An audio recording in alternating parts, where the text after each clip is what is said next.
এখন অনেক political party অনেক রকম কাহিনী করতেছে, যার যার স্বার্থ আছে। কেউ কেউ ভাবতেছে আমি আর কয়েকটা দিন সময় পেলে গুছাই নিতে পারবো। তবে আমার ধারণা এনসিপি মনে হয় আর ভাবে না। এনসিপি মনে হয় বুঝে গেছে যে আর অনন্তকাল সময় দিলে যতই সময় বেশি পাবে ততই তারা ক্ষুদ্র থেকে ক্ষুদ্রতর হবে, ওই হোমিওপ্যাথি ডোজের মতো। হ্যাঁ, ওটাতে কোনো কাজ হবে বলে আমার কাছে মনে হয় না। এনসিপির আশা আকাঙ্ক্ষা মোটামুটি এখন শেষ। এখন জামাত হয়তো ভাবতে পারে যে আর একটু সময় পারলে আর একটু গোছাবো, কিন্তু তাতেও কিছু হবে বলে আমার কাছে মনে হয় না। আমি জানি না কি হবে তাদের পলিটিক্যাল ইকুয়েশন কার কি। তবে আমি এটুকু মনে করি, যদি পলিটিক্যাল পার্টিগুলো চাপ দেয় এই সরকারের পক্ষে ইলেকশন ডিসেম্বরের থেকে মানে বিলম্বিত করার কোনো মনে করি নির্বাচন এই বছরের ডিসেম্বরের মধ্যে হওয়া উচিত এবং হওয়া সম্ভব। কিন্তু তারা অনেকে অনেক কিছু বলবেন। একটা জিনিস কি, আপনি একটা কথা ভেবে দেখেন, আমার মনে হয় বাংলাদেশের স্বাধীনতার পর এ পর্যন্ত এই যাবৎকাল ডক্টর ইউনূসের সরকার হলো সবচেয়ে ভাগ্যবান সরকার, যে সরকার দেশের মাঠে থাকা সকল রাজনৈতিক দলের নিঃশর্ত সমর্থন পেয়েছেন। এরকম এর আগে কোনো সরকার পায় নাই। এমনকি স্বাধীনতার পর বঙ্গবন্ধু সরকারও কিন্তু পায় নাই। উনি সরকার চালানোর কয়েকদিনের মধ্যে জাসদ দোর্দণ্ড প্রতাপে কিন্তু ওনার বিরোধিতা করেছে। এরকম একটা সমর্থন পাওয়ার কারণে ওনাদের পক্ষ থেকে অথবা ওনাদের যারা নাকি সুবিধাভোগী আছে, ওনাদের যারা চামচামি করেন, তারা নানাভাবে নানা ধরনের কাজ করতেছেন এবং সোশ্যাল মিডিয়ার মাধ্যমে এক ধরনের প্রচারণা চালাচ্ছেন। কেউ বলছেন যে 3 বছর, কেউ বলছেন যে না 29 সাল পর্যন্ত, কেউ বলছেন 5 বছর। আবার ওনাদের একজন আপনার দার্শনিক আছেন যিনি বলছেন যে না একটা জাতীয় সরকার হবে, সেখানে ডক্টর ইউনূস প্রধান উপদেষ্টা হবে এবং উপপ্রধান উপদেষ্টা হবে তারেক রহমান। এই ধরনের নানা ধরনের কিন্তু মানে আপনার পারমুটেশন কম্বিনেশন এখন আমরা দেখতে পাচ্ছি। বাট আলটিমেটলি জিনিসটা হলো যে এই যে প্রথমে যে কথাটা বললাম যে সবগুলি পলিটিক্যাল পার্টি এই সরকারকে সাপোর্ট দিচ্ছে, যদি সাপোর্ট না দেয় তাহলে কি হবে, চাপ তৈরি হবে। এই চাপ সামাল দেওয়ার ক্ষমতা ইউনূস সরকারের নাই, একদমই নাই। কাজেই যদি আমি বললাম তো আগামী সপ্তাহে যদি তারেক রহমান এসে বলে যে আমি ইলেকশন চাই এবং ডিসেম্বরের মধ্যে চাই, যদি বলে, আপনি নিশ্চিত থাকেন ইলেকশন ডিসেম্বরে হবে। কারণ ডক্টর ইউনূস ওই রিস্কে যাবে না, তার পক্ষে এই চাপ সামাল দেওয়া সম্ভব না। এখন অনেক পলিটিক্যাল পার্টি অনেক রকম কাহিনী করতেছে, যার যার স্বার্থ আছে। কেউ কেউ ভাবতেছে আমি আর কয়েকটা দিন সময় পেলে গুছাই নিতে পারবো। তবে আমার ধারণা এনসিপি মনে হয় আর ভাবে না। এনসিপি মনে হয় বুঝে গেছে যে আর অনন্তকাল সময় দিলে যতই সময় বেশি পাবে ততই তারা ক্ষুদ্র থেকে ক্ষুদ্রতর হবে, ওই হোমিওপ্যাথি ডোজের মতো। হ্যাঁ, ওটাতে কোনো কাজ হবে বলে আমার কাছে মনে হয় না। এনসিপির আশা আকাঙ্ক্ষা মোটামুটি এখন শেষ। এখন জামাত হয়তো ভাবতে পারে যে আর একটু সময় পারলে আর একটু গোছাবো, কিন্তু তাতেও কিছু হবে বলে আমার কাছে মনে হয় না। আমি জানি না কি হবে তাদের পলিটিক্যাল ইকুয়েশন কার কি। তবে আমি এটুকু মনে করি, যদি পলিটিক্যাল পার্টিগুলো চাপ দেয় এই সরকারের পক্ষে ইলেকশন ডিসেম্বরের থেকে মানে বিলম্বিত করার কোনো সুযোগই নাই। কামাল ভাই, আমি কামাল ভাইয়ের সাথে আমি একমত যে পলিটিক্যাল পার্টিগুলো যদি চাপ সৃষ্টি করে তাহলে ডিসেম্বরেতে ইলেকশন দিতে হবে। এবং ডক্টর ইউনূসও আসলে ডিসেম্বর ইলেকশন দেওয়ার ব্যাপারে একাধিকবার বলেছেন। বড়জোর তিনি নানা কারণে সেটাকে একটু বাড়িয়ে হাতে সময় রেখেছেন কিন্তু পলিটিক্যাল পার্টি। কিন্তু আমরা কিন্তু দেখছি যে পলিটিক্যাল পার্টিগুলি কিন্তু সেই অর্থে চাপ সৃষ্টি করতেছে না। পলিটিক্যাল পার্টির মধ্যে সেই চাপ কিন্তু নাই।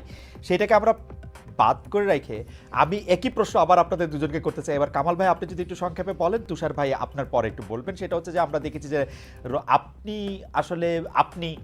আমরা সবাই এস্টাবলিশমেন্টকে একটু কোশ্চেন করতে চাই, যে সরকার থাকে তাকে কোশ্চেন করতে চাই, কিন্তু ফ্যাক্ট রিমেন্স এবার রমজান মাসে দ্রব্যমূল্য, বিদ্যুৎ পরিস্থিতি, ঈদ যাত্রা এসব বিষয়ে অন্তর্বর্তী সরকার মোটামুটি ভালোভাবে সামাল দিতে পারায় এবং চুরি ডাকাতি ছিনতাই কিছুটা নিয়ন্ত্রণে আসায় দেশের রেমিটেন্স প্রবাহ বাড়ায় এবং বিভিন্ন ধরনের সম্মেলন, নানা ধরনের আন্তর্জাতিক পর্যায়ে বাংলাদেশের নানা পরিস্থিতি, এসব বিষয় মিলে জনগণের বড় একটি অংশ অ্যাপারেন্টলি ডক্টর ইউনূস সরকারের প্রতি আস্থা ফিরে পেয়েছে বলে নানাভাবে মনে হচ্ছে। আমার যারা বিএনপি বা জামায়াত যে করেন যেসব পরিচিতরা, নেতৃবৃন্দরা, তারাও অনেকে বলছেন ডক্টর ইউনূসের প্রতি এই দেশের মানুষের কিছুটা আস্থা বেড়েছে, অ্যাপ্রুভাল রেটিং অনেক বেড়েছে বলে মনে হচ্ছে। এমনকি এনসিপির নেতাও পরিণত হয়েছে ডক্টর ইউনূস। মানে এনসিপির নেতা হিসাবে কিন্তু এখন আর নাহিদের নাম আমরা শুনি না, ডক্টর ইউনূসের নামেই আমরা বেশি শুনি। ডক্টর ইউনূসের মানে নিজেকে একটি নেতা হিসাবে, শাসক হিসাবে প্রতিষ্ঠিত করতে পেরেছেন বলে মনে হয়। সেই ক্ষেত্রে ইলেকশন যদি পরে হয়, ডক্টর ইউনূস সরকার যদি আরেকটু বেশি সময় থাকে, তাহলে কি অসুবিধা? আমরা কেন বিএনপিকে নিয়ে আসার জন্য এত অস্থির হয়ে উঠেছি, বা যারা নির্বাচন করে আসবে তাদের জন্য অস্থির হয়ে উঠেছে? সরি, প্রশ্নটা লম্বা হয়ে গেল, আমি আর কথা বলছি না। কামাল ভাইকে শুনে আমরা তুষার ভাইকে শুনবো। না, এখানে একটা কথা আমি বলি আপনাকে, ডক্টর ইউনূস ভালো করছেন কি মন্দ করছেন এটা তো আমার দেখার বিষয় না রে ভাই। না কেন আমি বলি, ডক্টর ইউনূস কোন সরকারের প্রধান? উনি একটা অন্তর্বর্তী সরকারের প্রধান। আর অন্তর্বর্তীকালীন সরকার মানেটা কি?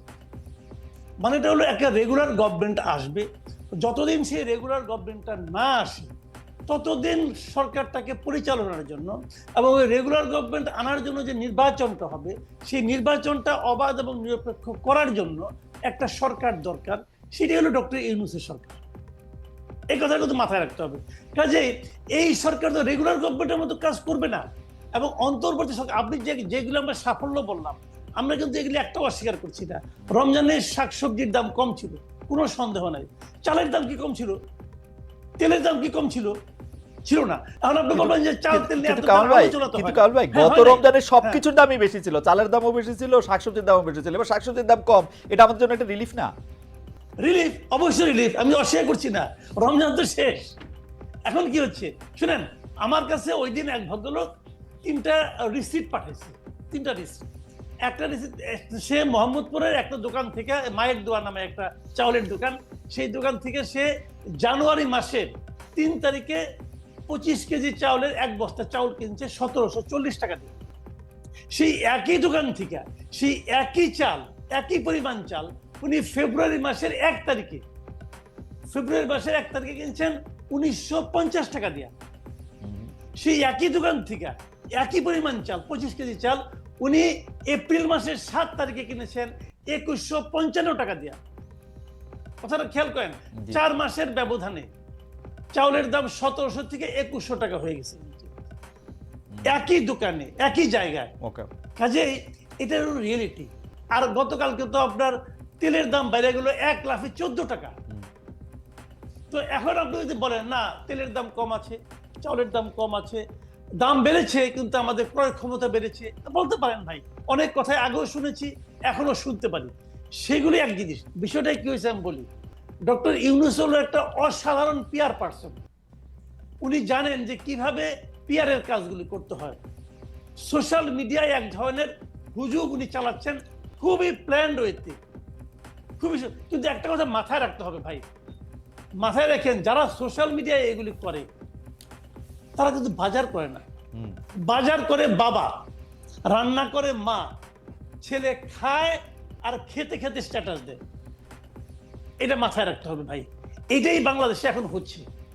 কি হচ্ছে বাবাকে জিজ্ঞাসা করেন যে বাজার করতে যে তার কি হয়েছে। আমি কিন্তু বাজার করি না কামাল ভাই, আমি গত পরশুদিন বলি আপনাকে, গত পরশুদিন আমি এমন কোন সবজি পাই নাই যার দাম 80 টাকার কম। আমি পাই নাই ভাই, আমি নিজে কিনেছি। আমি কিন্তু একজনের কাছে শুনে বলতেছি না। না কিন্তু কামাল ভাই, একমাত্র টমেটো পেয়েছিলাম 50 টাকা কেজি। কিন্তু কামাল ভাই, টমেটো ছাড়া প্রত্যেকটা জিনিসের দাম 80 টাকা কেজি। কিভাবে কমলো ভাই? কিন্তু কামাল ভাই বলেন কিভাবে কমলো? না না ঠিক আছে, কিন্তু কামাল ভাই আমি আপনি দুজনই, আপনি আমার থেকে অনেকখানি বড়, কিন্তু আমরা আসলে এই সরকারগুলিকে খেয়াল করি।